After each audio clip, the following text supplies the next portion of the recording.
At the end of day 8 of our Viking European Sojourn tour, found us in Golubac, Serbia at the Golubac Fortress.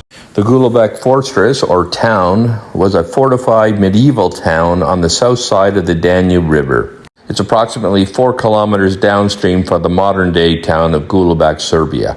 The fortress itself was built in the 14th century by the medieval Serbian state. It split into 3 compounds which were built in different stages. The fortress itself has 10 towers. Most of the towers are square, but the other ones, which are now round, were originally square at one point. They were updated with the advent of artillery because the rounded or hexagonal type shape made them more or less susceptible to damage during bombardments. When the fortress was initially constructed, there were no connecting structures to each of the towers. The idea behind that particular design is that if they were ever to be conquered, the attackers had to basically overwhelm the defenders in each one of the towers. So by not having them connected, it just made it that much harder for them to attack and overwhelm the forces here. And to my understanding, because of this design, they were never conquered, and they were attacked in excess of 140 times.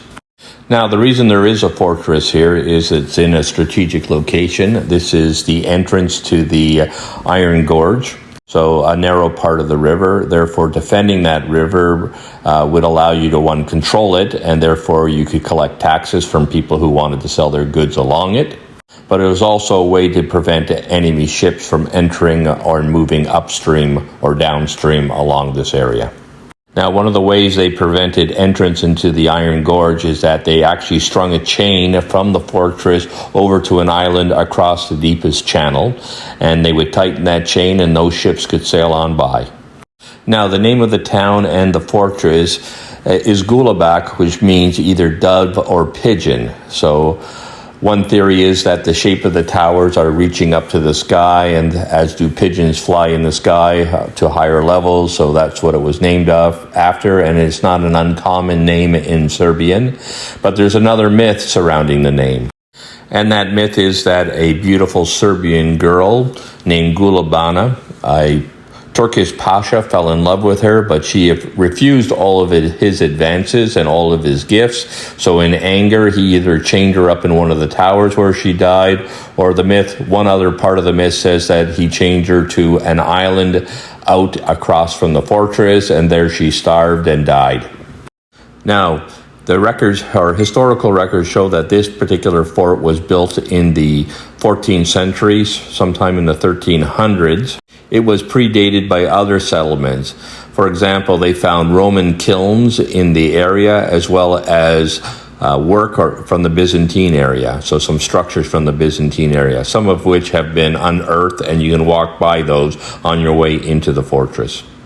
So we know that the Romans and the Byzantines had settlements here, but the construction of the fortress is somewhat a bit of a mystery, as there was a lot of different people here, including the Hungarians, Bulgarians, and the Serbians themselves, as well as the Ottoman Turks. So it is really uncertain when the fortress started, but most people agree that it was completed, or at least the majority of the fortress was completed in the 14th century. So that's enough about the history of the fortress. What I really liked about it is that the views are fantastic. And our ship was actually parked just outside the fortress. They actually built these nice docking locations here so we could walk right from our boat to the fortress and tour it, and then back again. And that's what a lot of people did. Now, my wife and I, we elected to purchase an additional paid-for excursion from Viking. It was called Viking Hike the Vistas of the Iron Gate. So we toured a couple of different high vistas so we could observe the Danube. And as part of that tour, they allowed us to climb to the higher sections of this fortress. So if you just took the standard tour from Viking, there's 3 sections in the fort, and you were allowed to go to the first 2. But if you purchase the extended tour, the Hiking the Vistas, you are allowed to take this little path up to the top towers. Now, I must admit that if you are afraid of heights, or you're not firm of your steps, or you have any sort of disability, it's probably not a good idea to go to the top levels. There was lots of great steps and railings, as you can see here, but there were different sections where there was actually no steps and no railings, and the guides had to help us over those particular sections. But if you feel capable, and I thought it was quite safe myself, it was just absolutely gorgeous, and the vistas were just incredible. But if you have any fear of heights, then I do not recommend going up to the third level of the fortress. So at this point of the tour, we've actually crisscrossed some of the towers. As I said earlier, there is no connecting walkways from one tower to the next. Therefore, you're basically scrambling over some walkways that had been made later. And that's because they wanted these towers to be defensible at the time, so they did not put connecting walkways. So, all of which made it obviously challenging for anybody to get from one tower to the next. But once you're up to one of the tallest towers, they've got a wooden structure and walkways, or stairs I should say, and you can walk around this tower and see from all sides and check out not only the Danube, but the countryside and mountains behind it.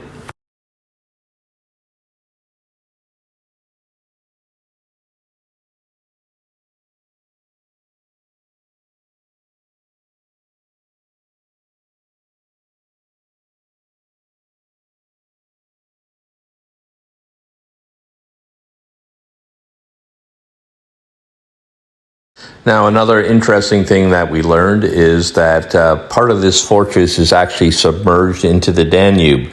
When they built the lock system, a lot of the surrounding land got flooded. And if you look, when you come into this place, and I'll point that out at the end of the video, there's a round tower, and about half that tower apparently is actually underwater.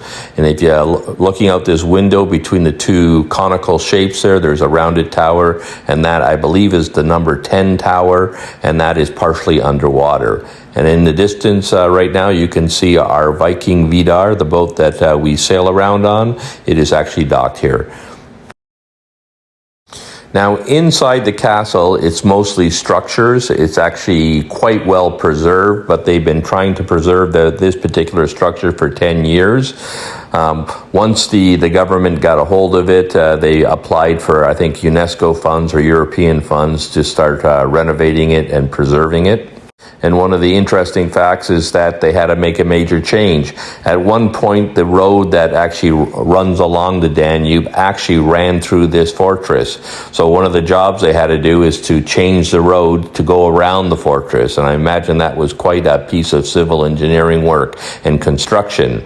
But once that was gone or removed from the fortress, and here's the road right out the window here, they were able to now concentrate on the fortress, basically rebuilding some of the walls, and obviously removing that roadway and returning basically the pathway or entranceways back to stone. Now, in most of the buildings, there's really not any artifacts. The big features here is the architecture itself, and then the castle walls in particular.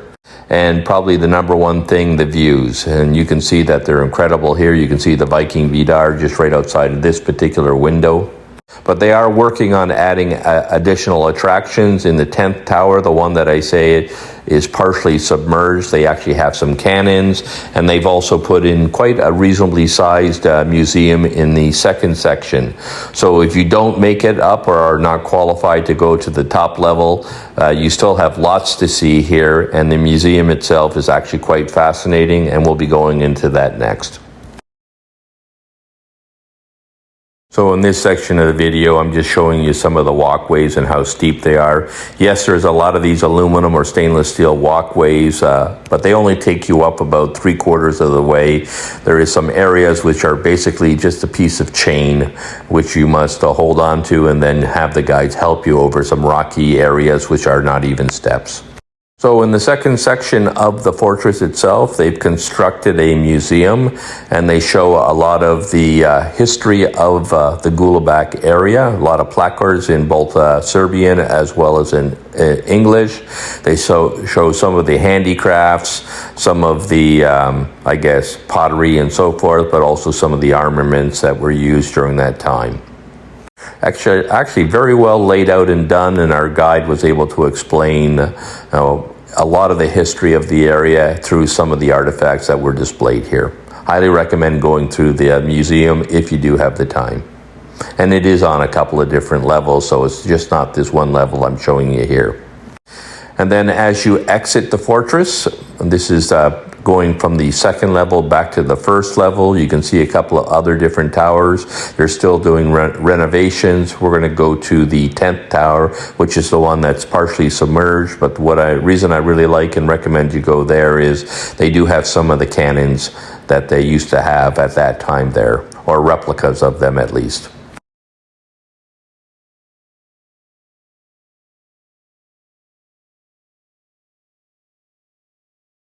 So this is the 10th tower, the one that is partially submerged due to the flooding of the Danube River, due to the fact that they put in the locks, and it's accessible by this aluminum walkway here. So the aluminum walkway takes you to the stone walkway and then takes you over to the top of the 10th tower.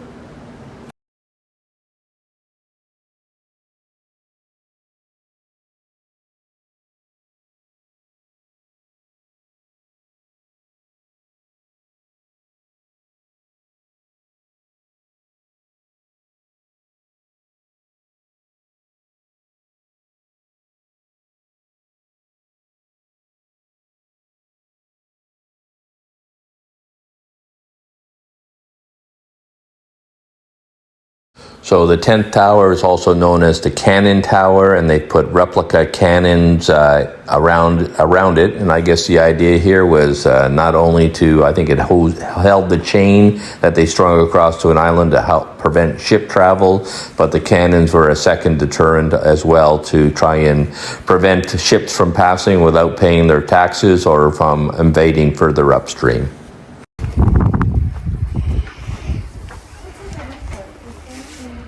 Those walls that go, looks like it goes from tower to tower, but it's not. They're fake. Take them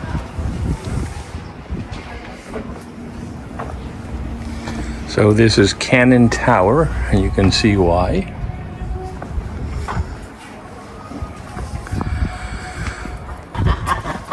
Cheeky. Cheeky. There's another lady coming. I don't know whether she's a lady or not.